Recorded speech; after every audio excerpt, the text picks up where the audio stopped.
What does it look like to seek God with both heart and mind? Can faith and reason truly work together? Or must one always give way to the other? Why did Christ have to die? Could God have saved sinners in another way? Or was the cross absolutely essential and necessary for redemption? Today, we consider a man that lived in the 11th and early 12th centuries who wrestled with these very questions. Welcome to Church History for Life, a ministry of the Christian Heritage Center.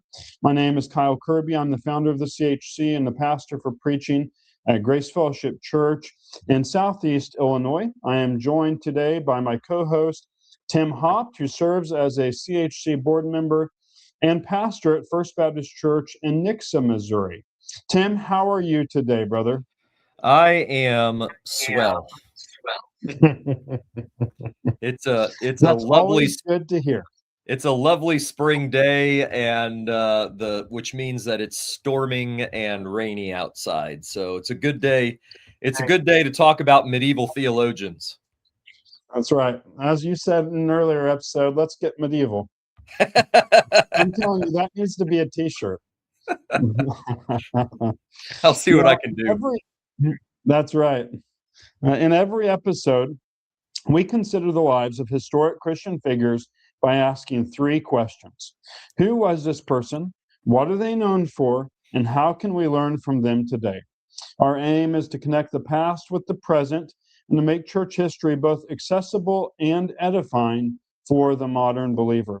In today's episode, we turn to an important figure in the history of the church, Anselm of Canterbury. We'll begin with our first question. Who was Anselm of Canterbury?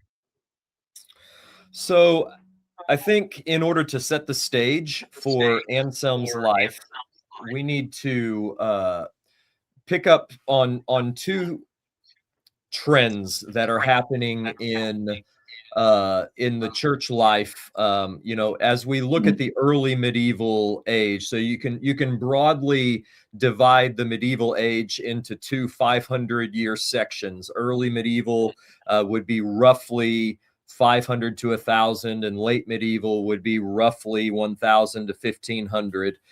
In the early medieval stage of church history, there are two things going on. Number one, there is an increasing divergence of East and West.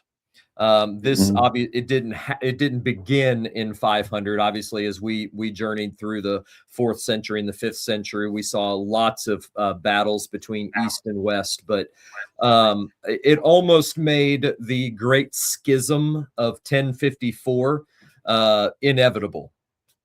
There were these two divergent paths.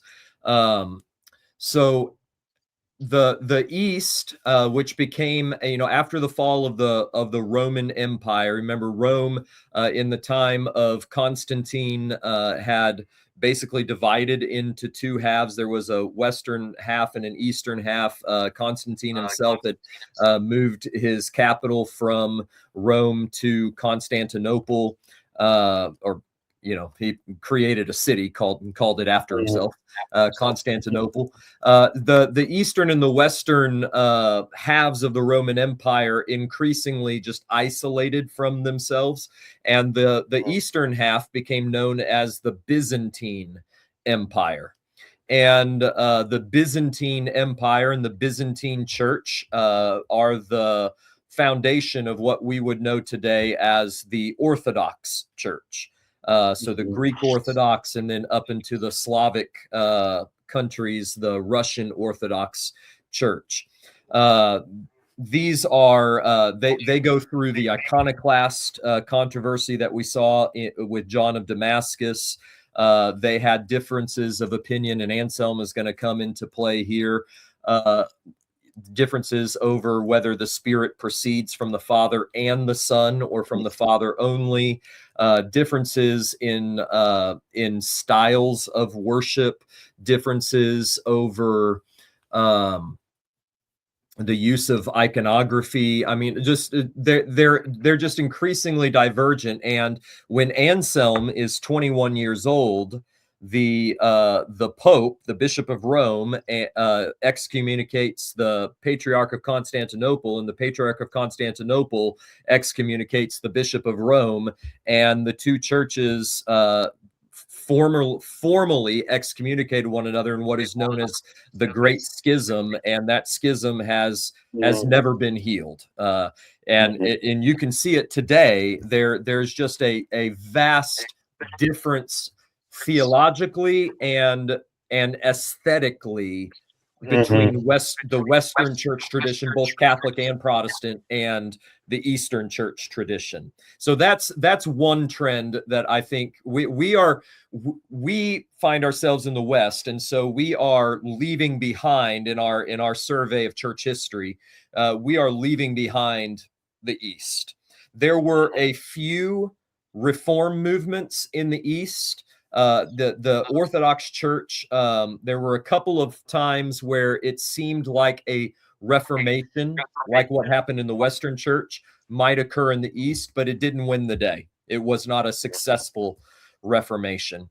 And by and large, the two really have had nothing to do with one another for 1,000 years. So we're heading west.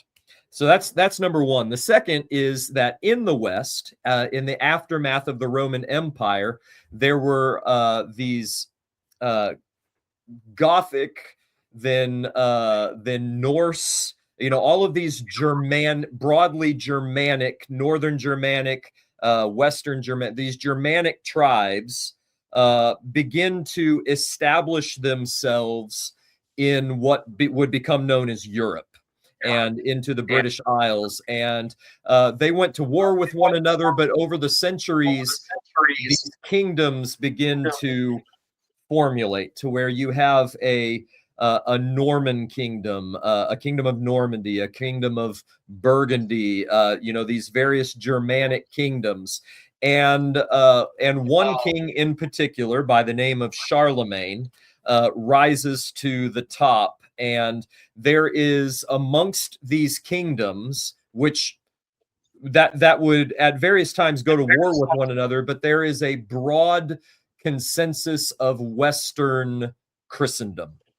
And so these various nobility, and they're all intermarrying, right? So you're the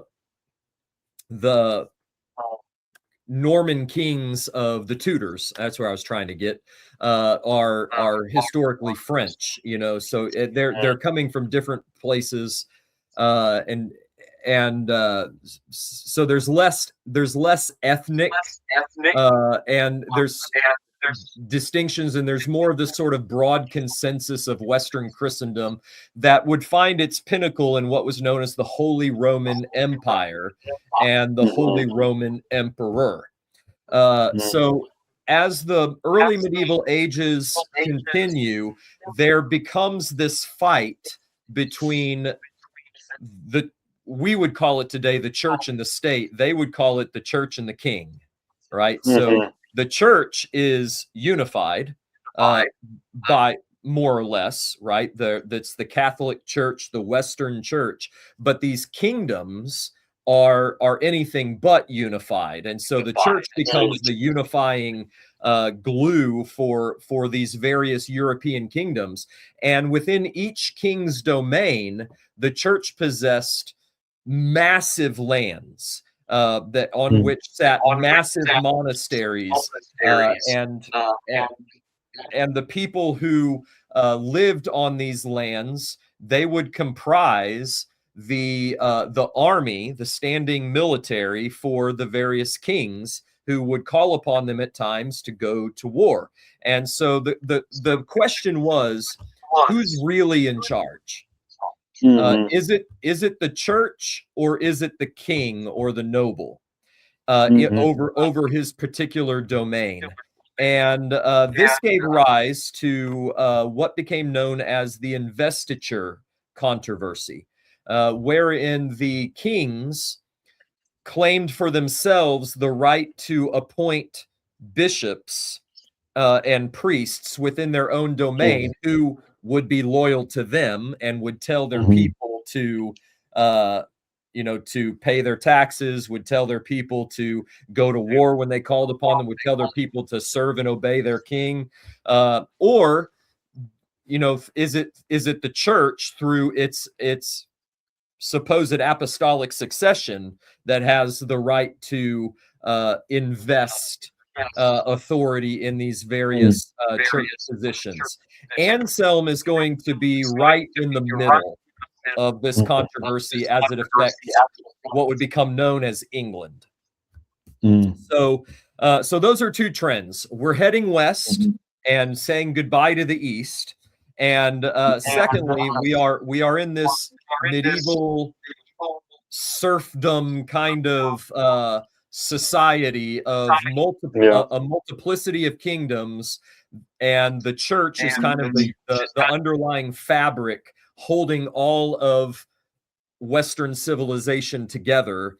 But there is this uneasy truce between the kings and the nobility and the church, and that toward the end of the early medieval, under a pope by the name of Hildebrand, that blew up.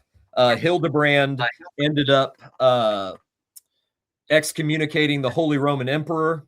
The Holy Roman Emperor then came and begged his forgiveness, and Hildebrand accepted his repentance, restored him to the throne, and then the Holy Roman Emperor gathered an army and marched on Rome and drove out the all of this nonsense is happening. And here comes Anselm. So back to Anselm. It just sort of sets the context. Anselm was born in 1033 in Aosta, which is in modern-day northern Italy, kind of right on the border with Italy and France. Like many figures in this period, we don't know a whole lot about his early life. His parents seem to have been low-level nobles. Anselm, interestingly, he's highly educated, so he clearly is coming from an upper crust. But he's educated, but at the age of 15, he wants to go join a monastery. So something's going on inside of his heart at the age of 15. At any rate, his dad refuses to give permission. He tries to join anyway, and the abbot of the monastery refuses to accept him because he doesn't have his father's permission. This drives a wedge between him and his father, and he kind of goes on he just sort of goes wandering for a while. He crosses the Alps, he heads up into Burgundy, which is in southern France. He wanders about France for a time, staying in this monastery and that monastery, just sort of seeing the sights. And in time, his mom dies, giving birth to his sister, and his dad kind of undergoes something of a religious conversion as well. And he, at the very least, he makes a sudden shift, begins to take Christianity very seriously, becomes very strict in his home, and actually, towards the end of his life, becomes a monk. And so his father, who had refused to let him become a monk, ends up becoming a monk himself. At any rate, by the age of 27, or at the age of 27, Anselm enters into a monastery, and within 3 years, he becomes the prior of the monastery, which is like second in charge under the abbot. His religious devotion, his intellectual gifts are evident to everyone. He has a very pastoral way of leading the monks in the monastery. As prior, he was responsible for discipline, and he just had a unique way of shepherding the hearts of the brothers in the monastery. Eventually, he moves to Normandy and into a monastery in Normandy, and under his an abbot by the name of Lanfranc, who and he kind of just follows Lanfranc then becomes the Archbishop of Canterbury. Anselm ends up becoming the Archbishop of Canterbury. So when Lanfranc, the Normans invade England and in 1066, and they establish themselves as in the British Isles. And so Lanfranc, who is from Normandy, then goes and becomes Archbishop of Canterbury, and in his absence, Anselm becomes the abbot of this particular monastery. Well, then Lanfranc dies, and Anselm crosses the English Channel, and he becomes the Archbishop of Canterbury, and he runs afoul of two kings, two brothers, William II and Henry I. And it all has to do with this investiture controversy. And it takes a couple of forms. First William and then Henry, they want control of the church's vast lands.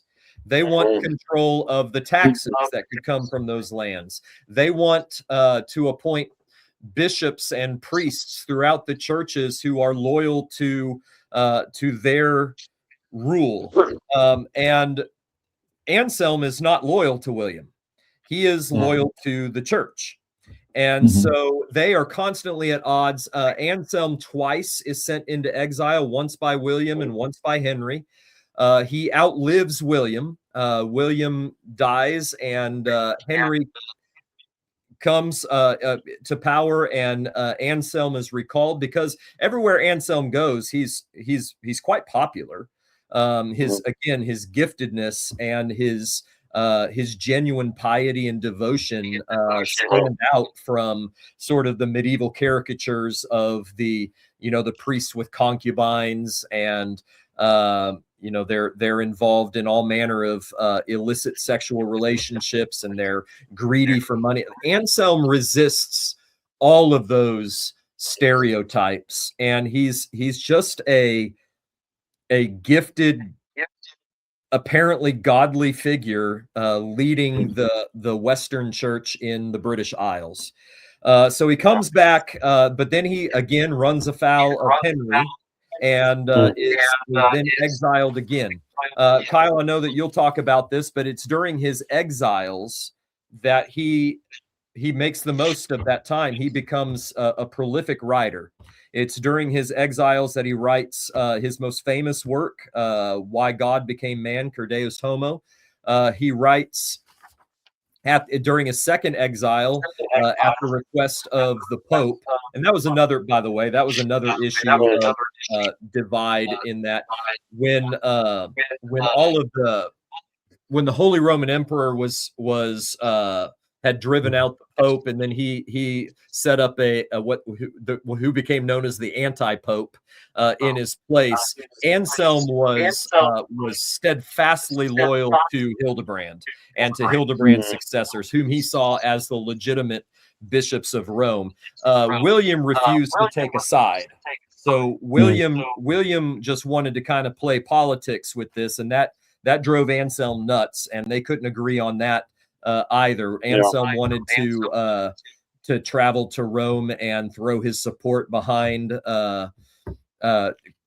Hildebrand, behind the Hildebrandite successors, and William refused to let him go. All of this is part of that controversy. At any rate, during a second exile, then he writes on behalf of the Pope. He writes a defense of the eternal procession of the Spirit, again in response to the Eastern Orthodox Church. But eventually in 1109, so he was recalled a few years earlier.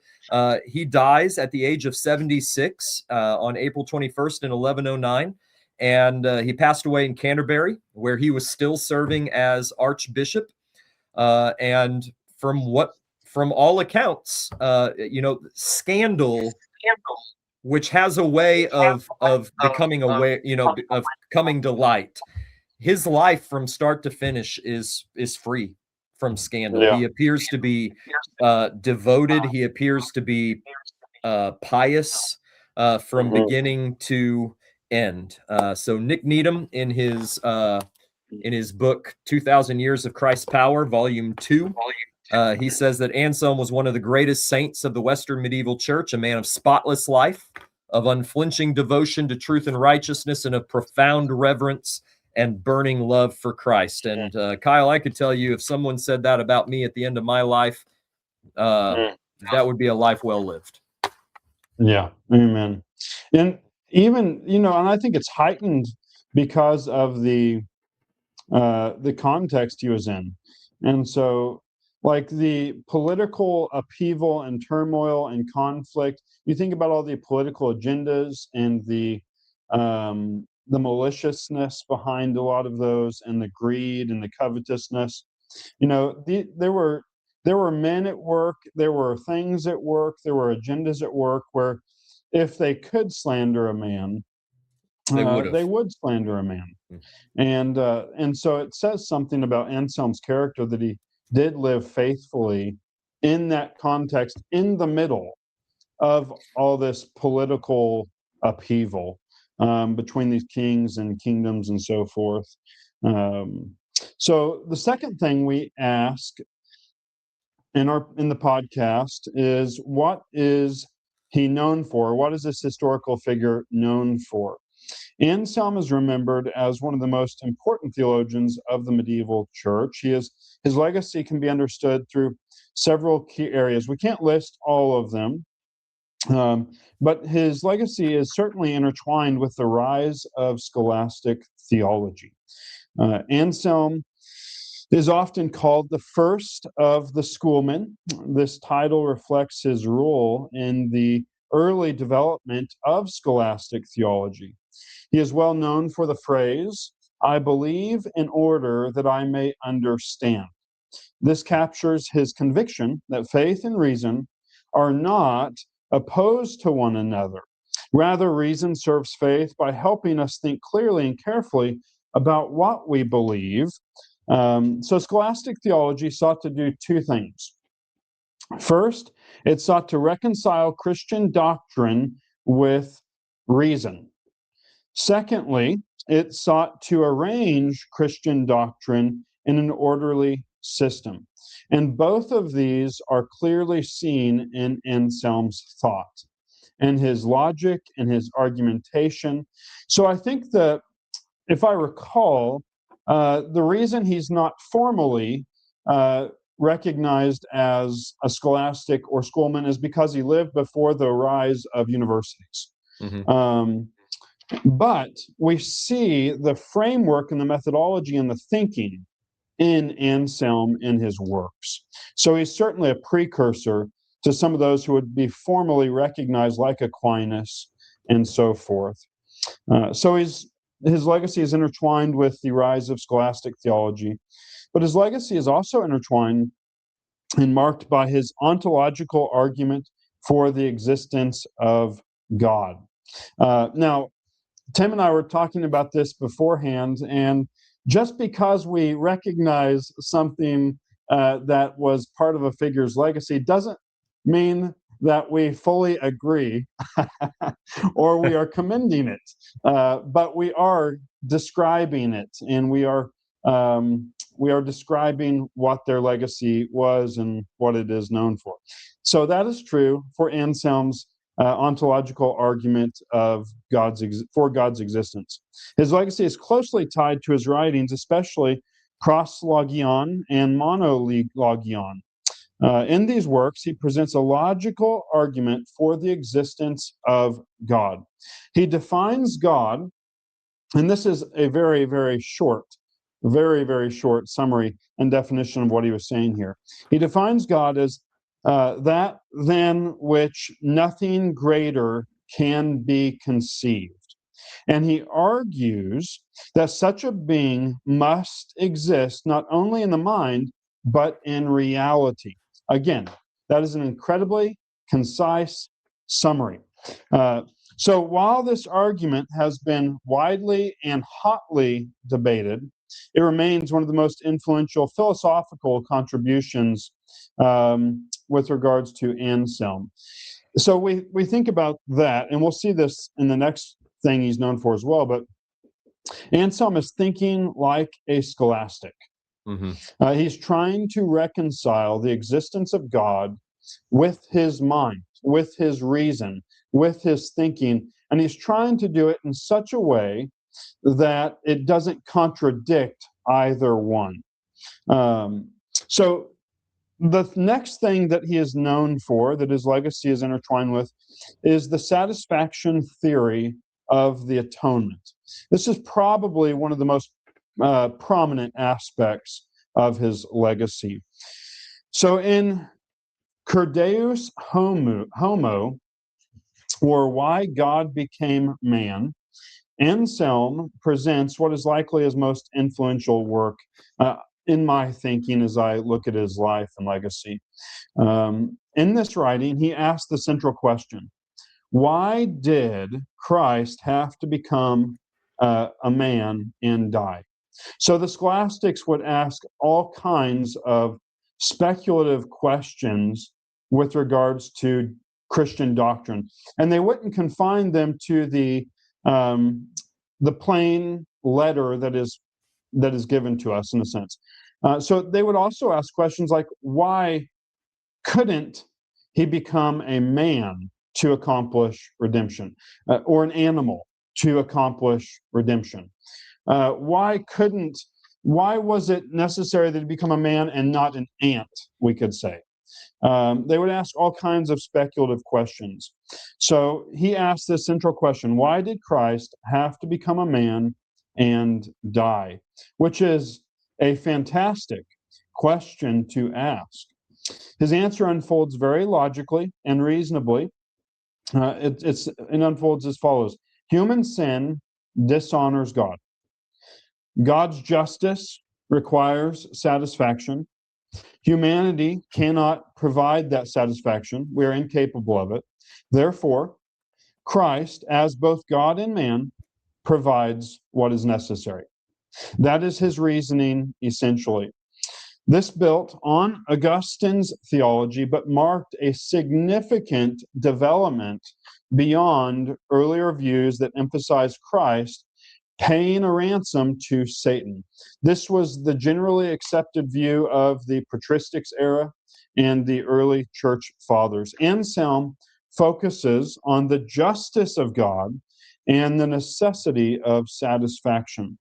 This was a key contribution to the theology of the atonement, which enabled later theologians to refine and further develop its theology.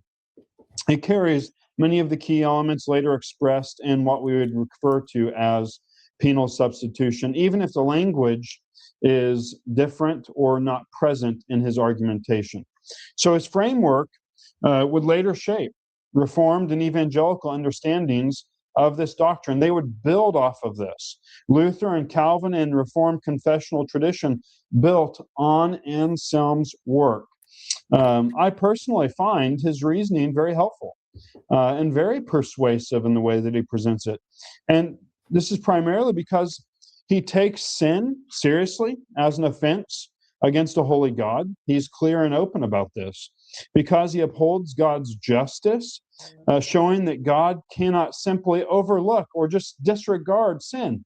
That would be unjust of God to do so, because he emphasizes man's inability to make satisfaction for his sin, and because he shows the absolute necessity of Christ as the God-man. We can see the benefit of his logical, clear, rigorous thinking on the subject, and that it's an extremely well-reasoned argument and understanding of Christ's work for his day and for his time in church history. It was the thinking really, of a scholastic, which we have benefited from today. So this leads us to the last thing that we always ask, and that is, how can we learn from Anselm today?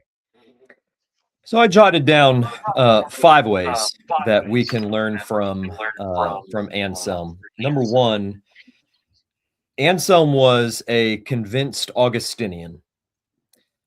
He was very much, he saw himself as the heir of Augustine. He wrote works defending predestination, defending the doctrines of grace.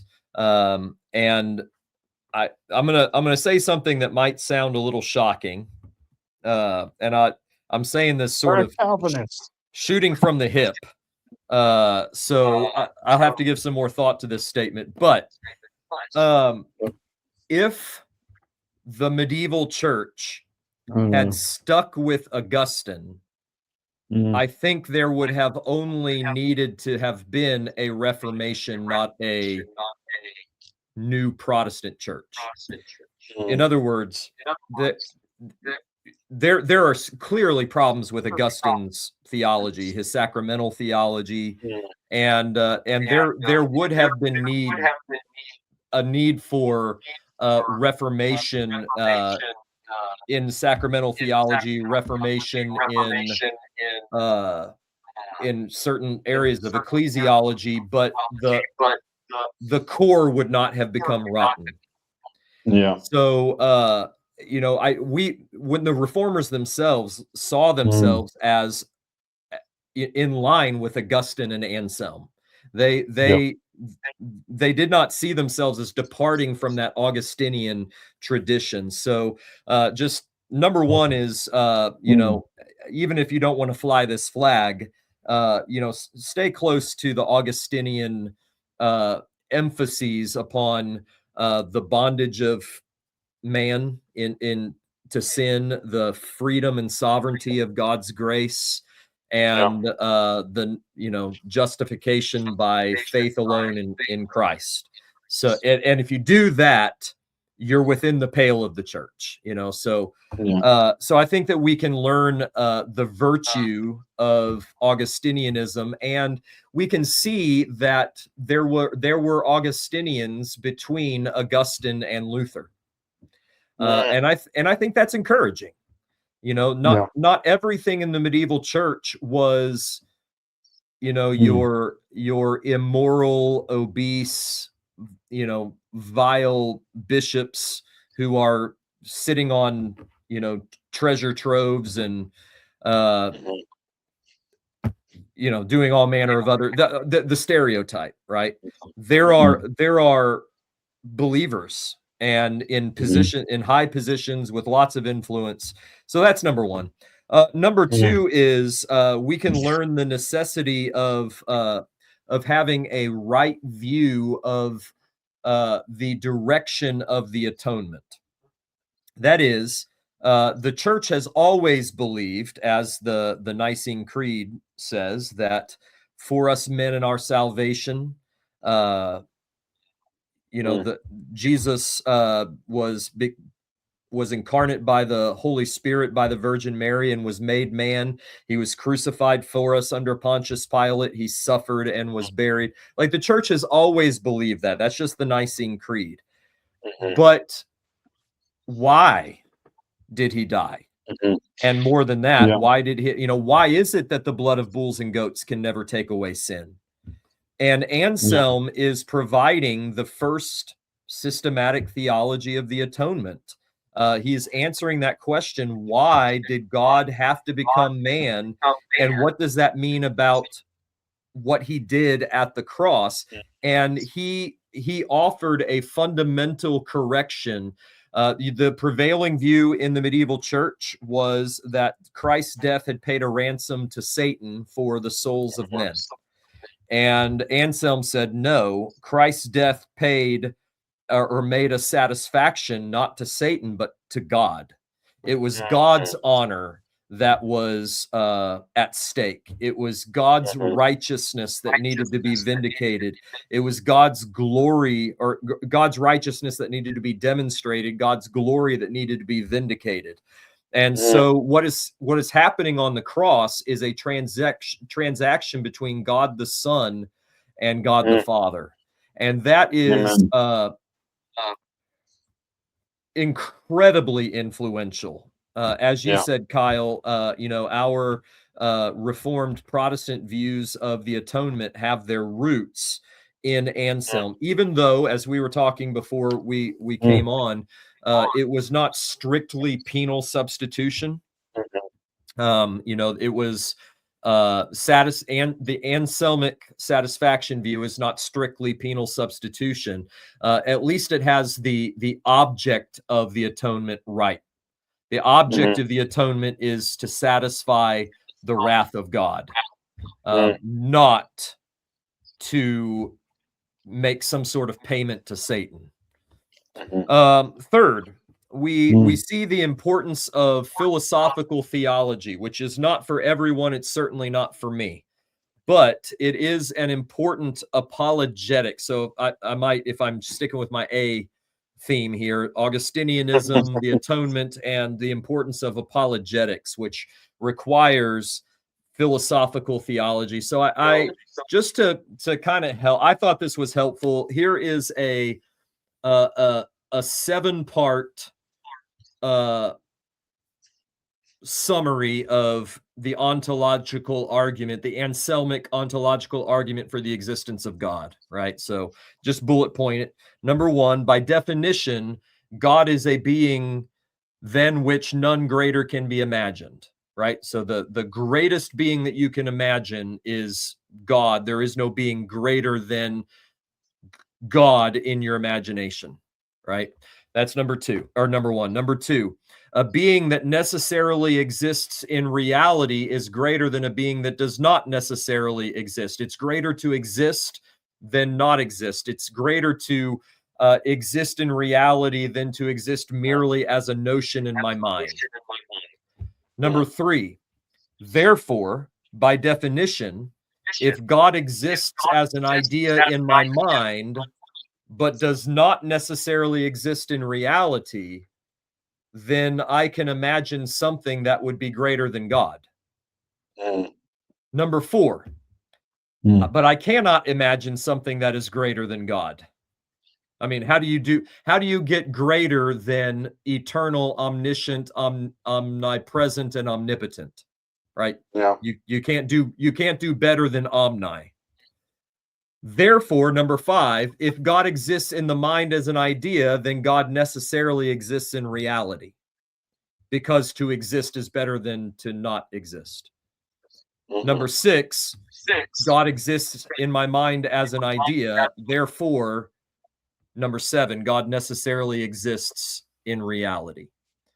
Now, You're not a philosophical theologian. Well, I didn't make that up. I'm sitting here reading a 7-point definition. I'm not even sure that I can follow point number. I get stuck on point number 3, right? If God exists as an idea in my mind but does not exist in reality, then I can imagine something that would be greater than God. I'm not sure that I follow Anselm on number 3, but Anselm understood what he was saying, and lots of other people have found that to be helpful, right?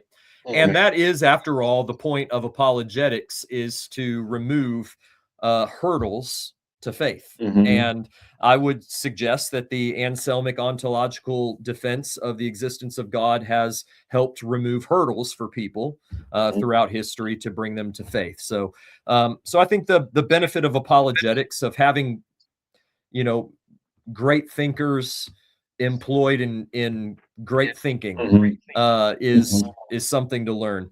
Number 4 is the importance of systematic theology. So we saw the importance of philosophical theology. This is the importance of systematic theology. The atonement was not the only systematic theology that Anselm did. He also wrote a systematic work on the eternal procession of the Spirit in defense of the Western view. And so he is thinking systematically of what does the whole Bible say about this particular theological question. And that is vital to the defense of the faith once for all delivered to the saints. But number 5, and here's where we get personal and practical. There are 3 broad qualifications for anybody who would be a leader in the church, and that's character, conviction, and competence. And you see all 3 of those in Anselm. Throughout the history of the church, you will find people who possess 1 or 2 of those, but rarely does somebody possess all 3. In other words, they might be extremely intelligent and they might be passionate about doctrine, and yet history shows that they had illegitimate children that were born, along the side, or their character is undermined in one way or another. Anselm, certainly not sinless, but from a distance of 1,000 years, certainly seems to be above reproach. And his competence, his conviction, and his character are undoubted. And that's something that I think every minister of the gospel, indeed every Christian, should aspire to emulate. Yeah. I think, both your last point, well, really all of these are super important for ministers in particular to value. We think about, I was thinking about it as you're thinking about, you're talking about apologetics and systematics, but also this last point, we have to have unbelievers in mind as we're preaching. And so we need to be thinking about hurdles that are in front of them and how to tear those things down the best we can. But also systematics, if we don't have a good systematic theology as ministers of the gospel, then we will end up contradicting ourselves. Right. And so we need to have good systematics in preaching so that we are consistent and so that we rightly speak of God's work and the things that the Lord has done, redemption. But also, how important are those last 3? Right. To strive to have the character, the conviction, and the competency necessary to be a minister of the gospel. Ministers, as a pastor, I can learn so much from Anselm. So, thanks, Tim. That was really edifying. Do you have any closing thoughts or considerations before we conclude? Just once more, in looking over Anselm's life, I'm reminded that not everything between Augustine and Luther was a lost cause.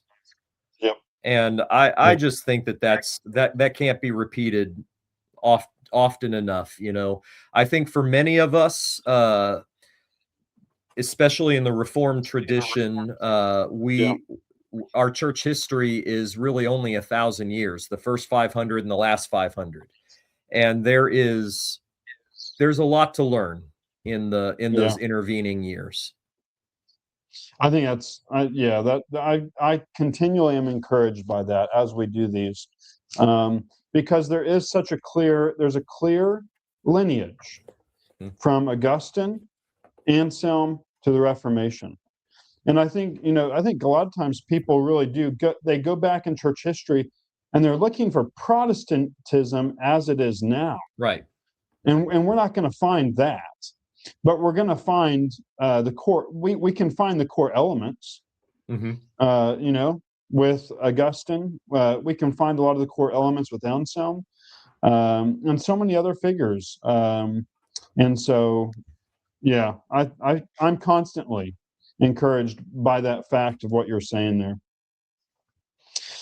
Well, thank you, everyone, for joining us for Church History for Life, a ministry of the Christian Heritage Center.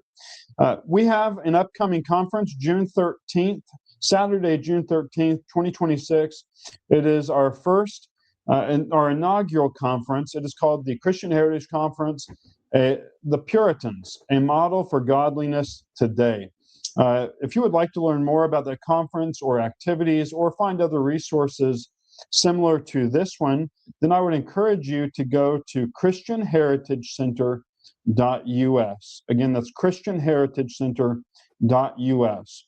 Next time, we will be considering the life and legacy of Bernard of Clairvaux. Is that correct, Tim? Yep. So we'd love for you to join us on this journey of church history for life. Until next time, friends, let's continue to honor, preserve, and learn from the heritage of godly figures in the past to better serve the church today. Thanks so much. Blessings.